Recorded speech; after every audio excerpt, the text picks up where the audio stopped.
So we're here at the studio of famous New Orleans artist, Dr. Bob. He's an awesome guy. I have some of his pieces. He's a folk art producer, does some really cool stuff. Now, Bob is quite a character. I've met him a couple times before, never photographed him, by the way. He's a rather eccentric kind of guy, and he just kind of comes and goes the way the spirit moves him, which is really kind of cool. So what we need to do is we need to be able to move around a lot a bit. So I'm not going to use any real structured lighting. Instead, here, well, come with me, I'll show you.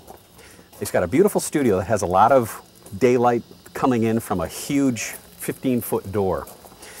Well, we don't want to use the blend of just daylight because it doesn't have enough snap. It's too soft, and I don't want it to be real soft. So Dan's going to put up a bare head for us. Yeah, a little closer to the corner, if you would, please. Just like that. And we're going to bounce the light off that corner. We're going to custom white balance, of course. Then that'll allow us to decide how much flash we want and how much of this available light we want. So that'll allow me to have Bob just do some goofy stuff, to do some poses, to talk back and forth and pick up some props. Also, I'm going to start off with an 85mm f1.4.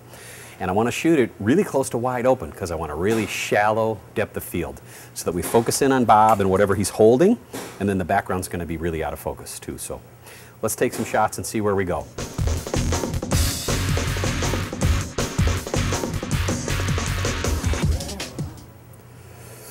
Well, let's start off lighting-wise. The available light that we have is a blend of some fluorescent light, got some daylight coming in from this side of the building, but I have a lot of daylight spilling in from this way. Hey Dan, any chance you can shut off that fluorescent light somewhere? Is there a switch? I'll find out. Okay. We're going to use this available light, and then we're going to blend in strobe. Now, we're probably going to use 2 parts strobe, 1 part available light. That's going to give us that little more direction that we're looking for.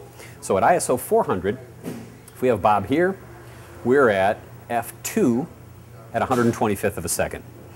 So, you know, I kind of want to work in there, but I don't need ISO 400. I want to push down just a little bit. So I'm going to go to ISO 200, and that's going to give me f1.4 at 125th of a second.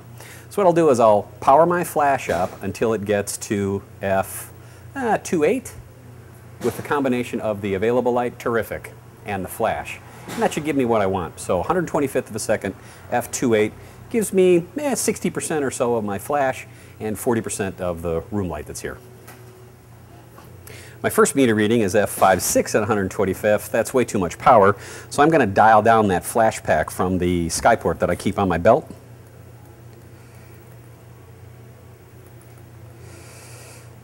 And take it down 15 clicks. I can see the pack changing from here. It'll beep when it's dumped out the extra charge. There we go. Okay, there's f2.8 and 6. That's 2.8 and 2/3 at a 125th. And I really want to go, you know, I'm really going to shoot it at 2.8.5. So I'm going to take it up 1 click. Okay. So I'm going to set my camera to 125th of a second. And I'm in thirds mode. I've kicked it up to f2.8 and 2/3, which is f3.5. So I'm just going to shoot at f3.5, going to pull a custom white balance, of course, and see where it goes. Let's take a look. All right, sir. If you just stand on the edge of the table here, I'm just going to shoot you from this way. Oh, you're shooting me? I thought you were shooting the stuff. I want to shoot you, man. You're the star here. Yep. Just do whatever you want, dude.